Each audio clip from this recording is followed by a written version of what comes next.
Hey, this is Mr. Worski here. This is the third screencast of recombinant DNA technology. In screencast number 2, we finished with tools and techniques by finishing off with CRISPR-9 slash Cas or CRISPR slash Cas9. Today, we're going to start with protein production and DNA production. So basically, we want to get DNA without introns into the cells to produce proteins in the DNA that we want. So how can we get the DNA into cells? We know how to get cDNA. That's okay. So we can use a plasmid as a vector to get the DNA into the prokaryotes, which are our protein and DNA factories. We can also use viruses to inject the DNA into a cell, either prokaryotes or eukaryotes. So how do we get the DNA or get the plasmid into the proc? First, we have to get an engineered plasmid.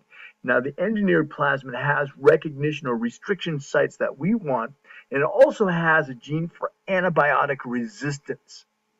So we take the DNA that we isolated and converted to cDNA. We add it to the plasmid. Now, how do we know if the DNA and the plasmid joined? Well, we run a gel. The DNA in the plasmid should be the largest DNA fragment, and that should move the least. There should be 3 fragments on the gel. The DNA fragment, which moves the farthest, the plasmid, which moves to the middle one, or the second farthest, and then we have the DNA and plasmid, which should move the least. So that's how we know that we get the plasmid and the DNA together. We cut out that band, we use gel melt, and we have the plasmid and DNA together. So now we're going to add that plasmid into a prokaryote. And how? Well, we're going to use a process known as artificial transformation. So this is what we did first. We had a target DNA. We added it to the plasmid. There's a promoter there. There's an antibiotic resistant. And then we have the plasmid promoter, the gene that we want, and the antibiotic resistance gene there. So we're going to add procs to cold calcium chloride, and we add the plasmid to the procs. We heat shock. Basically, put the procs on ice. Then we place the prokaryotes with the plasmid in a 42 degrees Celsius water bath for 90 seconds. The time and the temperature are important. And then we put it back on ice. Now that allows the plasmid to enter. How? Well, they think that the calcium chloride surrounds the plasmids to offset any of the negative charge. The pores open up when we heat shock it, so then the calcium chloride and the plasmid can enter the prokaryote. That heat shocking makes the proc really fragile. So we need to give it some chicken soup for its soul, as it were. And we're going to add some urea broth. The urea broth feeds the prokaryotes and makes them happy. We're going to plate those prokaryotes on some urea broth plates because the urea broth feeds them. Now, the plate will also have an antibiotic on. Why? Because sometimes the prokaryote doesn't accept the plasmid, and we want to kill those off. Remember the antibiotic resistant gene on the plasmid? That will help the procs that accepted the plasmid to be resistant to the antibiotic, so the only prokaryotes that grow will be the ones that have accepted the plasmid with the gene that you want. You incubate at 38 degrees, and then you take the ones that survived and you put them in a fermenter. Now the fermenter will allow these prokaryotes to grow, and they'll be happy, and they'll produce the protein that you want. So all you have to do is isolate the protein, and bam, you're in business. We can transform plant cells very easily by exposing anthers or the pollen to the DNA that we want to transfer to other plant cells. Right here is chemical transformation with heat shocking. Electroporation is next. What is electroporation? We'll talk about that momentarily. We can also use viruses to act as little DNA injectors. We can place the viral DNA or the DNA that we want between cosmids. The cosmids are the ends of the viral DNA. The viral enzymes are between the cosmids. So we want to put the DNA that we want between the cosmids. Now, if we do that, the enzymes will cut at the cosmids and take the cosmids and the DNA and shove it into a capsid. The bacteriophage will then go and infect other bacteria and inject the DNA that we want into that bacteria.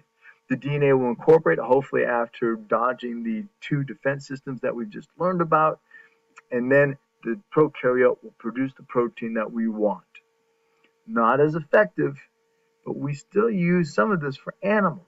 For example, we're trying to get the gene for cystic fibrosis into a virus capsid that causes the cold. So we infect you with the new cold virus, and it injects the good gene into the lung cells.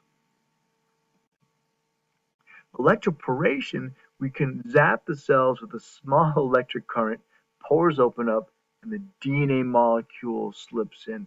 We do this a lot with yeast.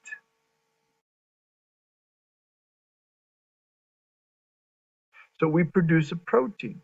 We want to go over through all the steps that we need to produce a protein, a brand new protein. So we find a gene with nucleic acid hybridization, right? So let's say we know the gene in some other organism. We want to find it and get it and produce a protein that we want. Now we use the nucleic acid hybridization with a fluorescent tag so we can find it easier.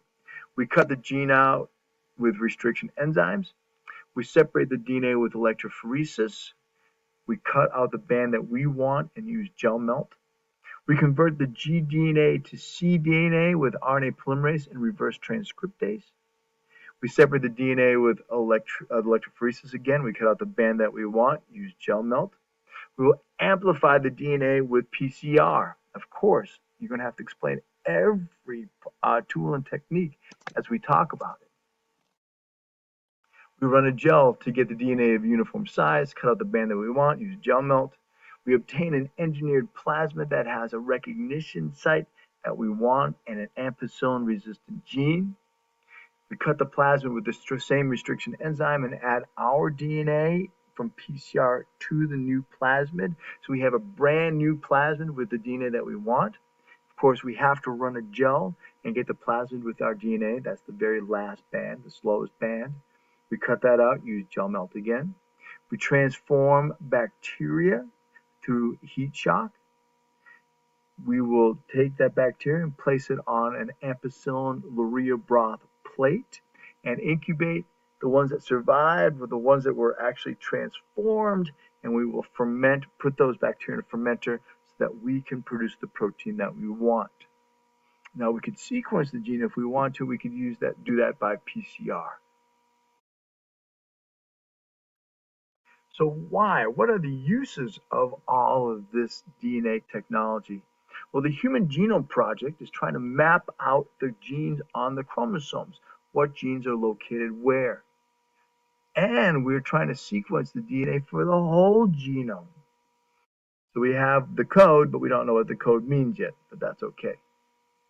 We could also look and do some genome analysis, try to look for promoters, terminators, introns, by looking at the code. And we can study the expression of genes, what turns them on, when they're turned on, how they're turned on. Medical uses. We can diagnose diseases using this stuff. For example, we found out that the first case of HIV can be traced back to 1959 from a British sailor. We did that from a tissue sample that they saved from way back then. We also have markers that we can find genes in people, like Alzheimer's, Huntington's disease, breast cancer. We can produce vaccines by producing proteins only from the pathogens. Instead of giving the person the whole pathogen, we give them part of the viral pathogen, a part of the bacterial pathogen. Pharmaceutical products, we can produce proteins, and we do that now. For insulin, that should be no E on that insulin. We can produce human growth hormone, erythropoietin, all in the laboratory and give them nice and clean. We can produce factor VIII for hemophiliacs, nice and clean. Forensics, we can do DNA fingerprinting with RIFLIPs, or we can do DNA fingerprinting with STRs. Environmental uses, we can transform bacteria so they can do new jobs, removing heavy metals, eating oil from oil spills. And agricultural uses, Animals can get vaccines, take antibodies that were produced in this way. They get hormones that were produced in the way that we were talking about. We can add genes to animals. Those are transgenic animals.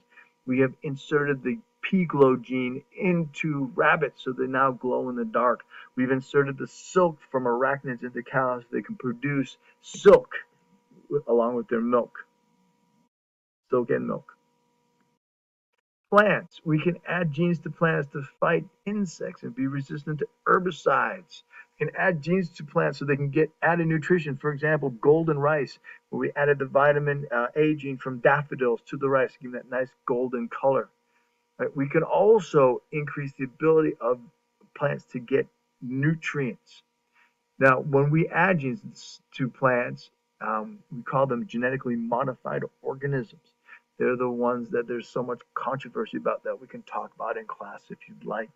Now, if you have any questions, please review the video or read your textbook or ask me in class tomorrow. I'm sure we'll be talking about this more as we do our labs. Have a good night.